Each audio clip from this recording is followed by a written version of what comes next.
This is the masterpiece of all masterpiece. The drift van, Chevy van. With this is where the 2J came in.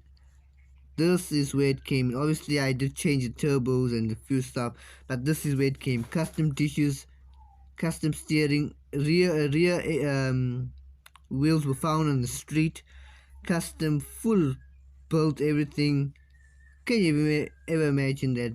This is the engine that started the entire thing. Although I've been making other stuff, I soon got into engines. About a year or two ago, this was the ultimate project. Obviously, I had to smash that car.